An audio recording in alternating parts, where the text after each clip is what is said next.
네, 여러분 반갑습니다. 새벽 공부 빅균입니다. 자, 지난 시간까지 우리가 이제 품사에 대한 내용들을 살펴봤고요. 이제 오늘은 단어와 관련해서 이제 단어 형태론과 관련해가지고 마지막 파트라고 보시면 돼요. 그러니까 단어의 의미 관계라고 하는 파트를 살펴볼 건데, 단어들의 관계가 되게 다양해요, 여러분. 뭐 다이어도 있고 동음 이의 관계에 있는 단어들도 있고, 그다음에 뭐 상하 관계라든가 전체와 부분 관계라든가 반의 관계라든가 뭐 유의 관계라든가 이렇게 여러 가지들이 있는데, 그 중에서 좀 제일 중요하게 다루어지는 의미 관계가 다이어와 동음 이어라고 하는 그 의미 관계라고 하는 부분들이 시험 문제에 되게 자주 출제가 돼요. 그래서 오늘은 우선 그 다이어와 동음 이어에 대한 내용을 따로 좀 살펴보고, 그 다음 시간에는 기타 다른 의미 관계들에 대해서 한번 살펴보도록 하겠습니다. 자, 그럼 빨리 한번 보죠, 여러분. 자, 내용을 보시면, 자, 이제 제목에 다이어와 동음이어 해가지고 나와 있는데요. 자, 이 다이어와 동음이어에서 다이어라고 하는 것은 말 그대로 여기 나와 있잖아요, 여러분. 다이어는 많을 다자를 써요. 뜻의 자를 써서, 그러니까 뜻이 많은 단어다. 그러니까 하나의 단어가 여러 개의 뜻을 가지고 있는 걸 다이어라고 얘기하고요. 동음이어는 뒤에서 보겠지만 소리는 같지만 의미상 아무 의미 관련성을 가지고 있지 않기 때문에 서로 다른 단어로 보는 거라고 보시면 돼요.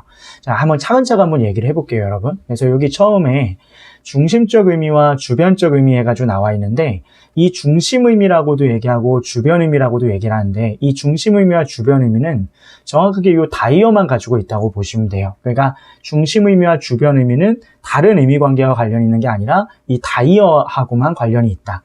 자, 그럼 중심 의미는 뭐냐? 한 단어가 가진 여러 가지 의미 중에서 가장 기본적이고 핵심적인 의미를 중심 의미라고 한다. 그러니까 사전을 쭉 봤을 때 하나의 단어가 여러 뜻을 가지고 있을 때 첫 번째 나오는 1번 의미가 중심 의미라고 보시면 되는 거예요. 가장 기본적인 의미이고 가장 핵심적인 의미다, 이렇게 생각하시면 되겠죠. 예를 들어 우리가 머리 이렇게 했을 때는 머리 이렇게 했을 때 그 머리라고 하는 단어는 뭐라고 할까요? 신체의 일부분이겠죠. 목의 윗부분이라고 나오겠죠. 그게 가장 기본적인 의미라고 보시면 되고, 그게 중심 의미다, 이렇게 보시면 되고, 손 했을 때도 마찬가지로 뭐 손목의 끝에 달려있는 뭐 이렇게 뭐 신체 기관 이렇게 나와 있는데, 뭐 그런 것들이 가장 기본적인 중심 의미다, 이렇게 보시면 되겠죠. 그럼 주변 의미라고 하는 것은 무엇이냐? 중심 의미에서 의미가 확장되어 여러 가지 다른 의미로 쓰이는 것을 주변 의미라고 얘기한다. 그래서 주변 의미는 중심 의미가 확장되면서 생겨난 의미다, 이렇게 생각하시면 돼요. 확장, 커지면서 생겨난 의미다. 그래서 이 중심 의미와 주변 의미 사이에는 의미적 관련성을 가지고 있어요, 여러분. 매우 중요합니다. 그래서 중심 의미와 주변 의미는 의미적 관련성을 가지고 있다. 의미적 관련성을 가지고 있다라고 하는 걸 잘 기억하시면 되겠고요. 나중에 우리가 동음이어를 배우겠지만 어떤 단어 관계가 다의 관계에 있는 것인지 동음이의 관계에 있는 것인지를 따질 때는 의미적 관련성을 따져봐야 된다, 이렇게 생각하시면 되겠어요, 여러분. 자, 그러면 여기서 한 가지 중요한 팁을 알려드리면, 그러면 우리가 이게 동음이어인지 다이어인지를 구분할 때 의미 관련성을 보라고 하는데, 그럼 의미 관련성에는 어떤 의미 관련성들이 있을 수 있는가? 자, 단어 간의 의미 관련성에 대해서. 자, 단어 간의 의미 관련성이 있는데, 자, 첫 번째는 위치상의 근접성이에요, 여러분. 위치상의 근접성. 자, 위치상의 근접성. 이게 이 강의를 들으면서 제가 올려드리는 학습 자료를 다운받아서 그걸 필기하면서 듣는 학생들이 있는지 모르겠는데, 이게 되게 의미 있는 수업이에요, 여러분. 그러니까 되게 가볍게 이게 오고 가면서 뭐 볼 수도 있겠지만, 좀 잘 들어보시면 여러분 지식의 성장에 굉장히 큰 도움을 줄 건데, 좀 안타깝습니다. 많은 분들이 안 보는 것 같아서. 뭐 어쩔 수 없죠. 자, 그 다음에 위치상의 근접성. 두 번째는 형태상의 유사성. 자, 형태상의 유사성. 자, 세 번째는 기능상의 관련성. 자, 기능상의 관련성, 이렇게 해보죠. 자, 요 세 가지를 따져보시면 되는 거예요. 그러니까 위치가 가까운지, 형태가 비슷한지, 기능상 관련이 있는지. 이게 우리가 다의 관계를 따질 때 중심 의미와 주변 의미가 어떤 의미 관계로 연결되어 있는가를 따질 때 이런 것들을 고려한다, 이렇게 생각하시면 되는 거죠. 그러니까 예를 들어서 그런 거 있잖아요. 머리라고 하는 단어 있을 때 아까 얘기했죠. 머리의 가장 중심적인 의미는 목의 윗부분이라고 하는 신체 일부가 그 머리가 되겠죠. 근데 나 어제 머리 잘랐어? 그러면은 이 머리를 자른 게 아니잖아요. 그렇죠? 나 어제 미용실 가서 머리 잘랐어? 이러면 이게 머리를 자른 게 아니라 여기 붙어 있는 머리카락을 자른 거죠, 여러분. 그러니까 그 머리와 이 머리카락 사이에, 그러니까 이 머리라고 하는 신체 부분, 이게 머리카락을 제외한 부분이죠, 여러분. 그래서 머리라고 하는 신체 부위와 이 머리카락, 그러니까 나 어제 미용실에서 머리 잘랐어 할 때 그 머리는 머리카락을 지칭하잖아요. 머리카락과의 의미 관련성이라고 하는 건 위치상 근접성인 거죠, 여러분. 그러니까 머리와 너무 붙어 있다 보니까 이 머리에 붙어 있는 털도 머리라고 얘기하는 것이다. 이렇게 보시면 되겠죠. 우리가 막 겨드랑이에 있는 털을 머리털이라고 얘기하진 않잖아요. 가슴에 있는 털을 머리털이라고 이야기하지 않잖아요. 이건 겨털이잖아요. 그죠? 그러니까 그런 식으로 해가지고 이 위치가 가까워서 이 기본적인 중심이 커지면서 그 위치에 가까이 붙어 있는 것까지 지칭하게 된다. 그게 위치상의 근접성이다. 이렇게 보시면 되겠습니다. 우리 코, 예를 들어, 야, 너 코에서 코 나와. 이렇게 했을 때, 야, 코에서 코 나온다 했을 때, 그 뒤에 있는 코에서 코 나온다 할 때, 코는 콧물을 말하는 거잖아요. 그것도 마찬가지로 코라고 하는 신체 부위와 아주 가까운, 그죠? 그 안에서 나오는 물을 콧물까지를 지칭하게 되는 거죠. 위치상 가깝기 때문에. 무슨 말인지 아시겠죠, 여러분? 그래서 중심 의미와 주변 의미 사이에서의 의미적 관련성을 따져서 의미적 관련성이 있으면 다이 관계 안에 묶인다. 다이어로 묶이는데 그 의미 관련성을 따져볼 때는 첫 번째 위치상의 근접성을 따져봐야 된다라고 하는 거. 두 번째는 형태상의 유사성이라고 하는 건데 예를 들어서 이제 형태가 비슷하게 생겼느냐 이런 것들. 뭐 이거는 뭐 기능상도 관련될 수 있겠지만 예를 들어 야 걔는 우리 조직의 머리야 이렇게 했을 때 그 머리라고 하는 것은 우리 조직의 머리 했을 때는 그 우두머리일 거잖아요. 그렇죠? 그럼 우두머리라고 하는 건 조직의 가장 위에 있잖아요. 그죠? 그리고 신체 일부인 머리도 신체에서 가장 위에 있잖아요. 그러니까 뭔가 형태상으로 위에 있다라고 하는 부분이 좀 유사하다 이렇게 볼 수도 있고 그건 기능상으로도 얘기할 수 있어요, 여러분. 그러니까 우두머리라고 하는 존재는 조직 전체를 통제하잖아요. 그러니까 신체 일부의 기관에서도 이 머리라고 하는 신체의 기관이라고 하는 것 자체는 이제 신체를 통제하는 역할을 하겠죠. 그러니까 그런 기능상의 관련성도 가진다 이렇게 볼 수 있겠죠. 그러니까 어쨌든 간에 이게 주변 의미와 중심 의미와 주변 의미의 그 관련성을 가지고 있느냐, 다이 관계에 있느냐라고 하는 걸 따질 때는 지금 제가 여기에 적어드린 요 세 가지 위치상 근접성, 형태상 유사성, 기능상의 관련성을 꼭 따져보셔야 된다는 거예요. 이런 관련성을 가지고 있으면, 이런 의미상의 관련성을 가지고 있으면 아 이건 중심 의미와 주변 의미의 관계이고 다이적 관계구나 이렇게 볼 수 있다 이 얘기예요. 아주 중요한 얘기입니다. 잘 기억하셔야 돼요, 여러분. 자, 그러면 이 다이어는 이제 들어가 보면 A라고 하는 단어의 단어가 여러 가지 뜻을 가지고 있는 것을 다이어라고 얘기해요. 그래서 얘는 하나의 단어로 취급하게 되는데 하나의 단어가 관련된 여러 가지 의미를 함께 지니고 있는 단어이다. 그래서 다이어의 의미는 중심적 의미와 주변적 의미로 나눌 수 있다라고 하는 거. 중심 의미, 주변 의미로 나눠진다. 방금 얘기했죠, 여러분. 그래서 손이라고 하는 걸로 봤을 때 신체 일부인 손이라고 하는 게 가장 중심적인 의미라고 보시면 되겠고요. 그리고 이 손의 의미가 확장되어서 커져서 주변 의미가 생겨나게 되는데 주변 의미 손이 부족하다. 1손 사람의 힘이나 노력, 기술에서 그 일은 손이 많이 간다. 그리고 네 번째 뭐 어떤 사람의 영향력이나 권한이 미치는 범위에서 합격은 내 손에 달려있다. 뭐 이런 식으로 해가지고 이렇게 손에 여러 가지 의미들을 가지고 있다 보시면 되겠죠.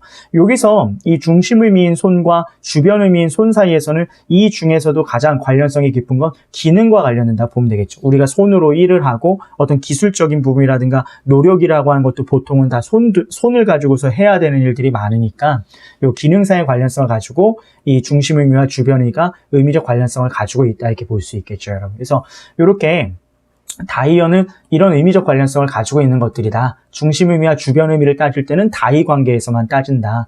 그리고 이 1번 의미, 그러니까 손의 1번 의미, 2번 의미, 3번 의미, 4번 의미는 이 손이라고 하는 한 단어가 네 가지 의미를 가지고 있는 거다. 이 외에도 여러 가지 있겠지만 네 가지 의미를 가지고 있는 거다. 그래서 하나의 단어가 여러 의미를 갖는 거지 이 각각이 다 서로 다른 단어가 되는 것이 아니다. 그거 잘 기억하시면 되겠습니다. 그냥 한 단어가 여러 의미를 가지고 있는 거예요. 그래서 이게 사전에 실릴 때도 이렇게 A라고 하는 표제어, 그러니까 손이라고 하는 표제어가 있고 손 1, 2, 3, 4 이런 식으로 해서 하나의 단어 안에 여러 가지 뜻으로 실리는 형태로 이제 표기가 됩니다, 여러분. 그래서 이게 다이어다 이렇게 보시면 되겠고요. 자, 그다음에 다음 페이지 넘어가 보죠. 자, 동음이어에서 나와 있는데 한자를 보시면 자, 동음 같을 동자죠. 소리는 같지만 다르다. 의미가 다른 단어다. 그래서 소리는 같지만 의미가 서로 다른 두 개 이상의 단어다. 그러니까 얘는 의미적 관련성이 없어요, 여러분. 그러니까 요 소리는 완전히 똑같지만 의미적으로 아무 관련성이 없기 때문에 그냥 우연히 소리만 같을 뿐이지 의미상으로 아무 관련성이 없기 때문에 그냥 서로 다른 단어로 본다. 이렇게 보시면 되겠죠. 그래서 배1 했을 때 신체 일부인 배. 그렇죠? 배2 했을 때 선박. 배3은 과일이다. 배가 아프다. 배가 뜨지 못했다. 배를 깎아 먹었다 할 때 다 똑같이 배라고 얘기는 하지만 의미적으로 아무 관련성이 없잖아요. 그러니까 그냥 서로 다른 단어예요. 그래서 아까 동음이어 같은 경우에는 손 해가지고 손 1 해서 그 안에 이렇게 의미들이 이렇게 실리는 형태로 사전에 실려 있다면 이런 거죠. 배2, 배3, 배1 해가지고 표제어 자체가 다른 거예요, 여러분.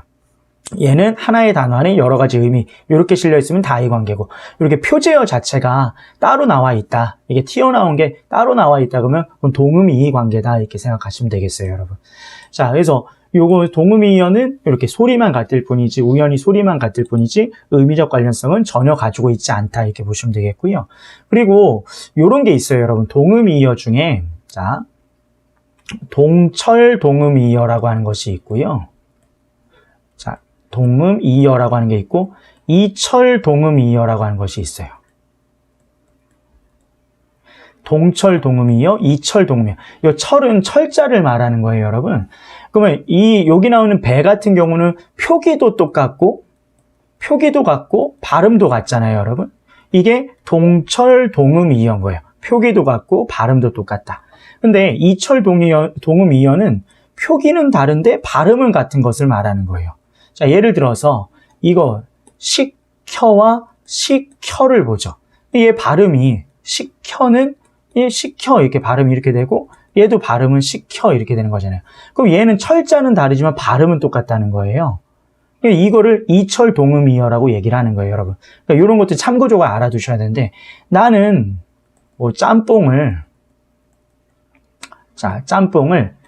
식혀 먹었다 이것과 나는 짬뽕을 식혀 먹었다 이렇게 할 때 의미가 완전 다르잖아요, 여러분. 이거는 식혀서 주문해서 먹었다는 거고 이건 너무 뜨거우니까 이제 조금 온도를 낮춰서 먹었다는 의미가 되잖아요. 근데 어쨌든 얘네도 동음이어에 들어갈 수 있다는 거예요. 동음이잖아요. 소리가 같으니까. 소리는 같은데 의미가 다른 경우라 볼 수 있겠죠. 그래서 이것도 알아두시기 바랍니다. 동철 동음이어는 표기도 똑같고 발음도 똑같다. 이철 동음이어는 표기는 다르지만 이제 발음이 똑같은 경우가 있다. 그것도 동음이어에 들어갈 수 있다. 그거 기억하시면 되겠고요. 자, 그러면 한 가지 예를 한번 들어보죠, 여러분. 자, 동음이어와 다이어를 구분하는 거예요. 한번 생각해 보세요. 다리가 아파서 다리를 건너지 못했다. 자, 다리가 아파서 다리를 건너지 못했다. 요 다리와 요 다리는 어떤 관계일까요, 여러분? 다리가 아파서 다리를 건너지 못했다. 자, 이건 당연히 요 앞에 있는 다리라고 하는 것은 사람의 이 다리겠죠. 이 다리처럼 보이죠, 여러분? 자, 다리다. 이 다리고 요 다리는 두 지점을 연결해주는 이렇게 구조물이겠죠. 연결해준 다리겠죠. 그럼 얘와 얘 사이에 의미적 관련성이 있는지를 봐야 되는데 얘는 의미적 관련성이 없어요, 여러분. 그러니까 이건 동음이의 관계인데 얘는 어떤 신체 일부를 지탱해주는 신체 기관인 거고 그러니까 신체를 지탱해주는 신체 기관인 거고 요 다리는 두 지점을 연결해주는 구조물인데 의미적 관련성이 없잖아요, 여러분. 근데 간혹 이런 사람이 있어요. 선생님, 여기 다리 밑에 이거 받쳐주는 거 요거 얘도 받쳐주고 얘도 받쳐주니까 다리 똑같은 거 아니에요? 의미적 관련성이 있는 거 아니에요? 이게 다리가 아니잖아요, 여러분. 요 밑에 다리 요렇게 다리 자체를 지탱해주는 요게 다리가 아니잖아요. 이거 전체가 다리지. 두 지점을 연결해주는 이 구조물 자체가 다리인 거지. 요 밑에 있는 이게 다리가 아니잖아요. 그러니까 이거는 의미적 관련성이 없다 이렇게 봐야 되는 거죠. 뭔 말인지 알겠죠? 그래서 요거는 동음이의 관계다 이렇게 보셔야 되는 거고요. 자, 그다음에 이런 것들. 자, 책상 다리에 다리가 걸려서 넘어졌다 이렇게 보죠. 책상 다리에 다리가 걸려서 넘어졌다. 이건 당연히 다의 관계겠죠. 왜? 이것도 책상을 지탱해주는, 그렇죠? 이렇게 구조물이고 얘도 사람의 몸을 지탱해주는 구조물이니까 기능상으로 관련성을 가지고 있다 이렇게 볼 수 있겠죠. 그래서 이거는 의미적 관련성을 가지고 있으니까 이건 다이관계다 이렇게 볼 수 있겠죠. 그래서 그런 식으로 해서 동음이와 다이어는 좀 구별을 좀 해보면 쉽게 이제 구별이 되거든요, 여러분. 그러니까 어렵지 않으니까 한번 자꾸 보시고 연습해 보시면 되겠습니다. 그래서 동음이 관계, 다이 관계는 시험 문제 자주 나오니까 꼭 다시 한번 좀 되새기시기를 바랍니다.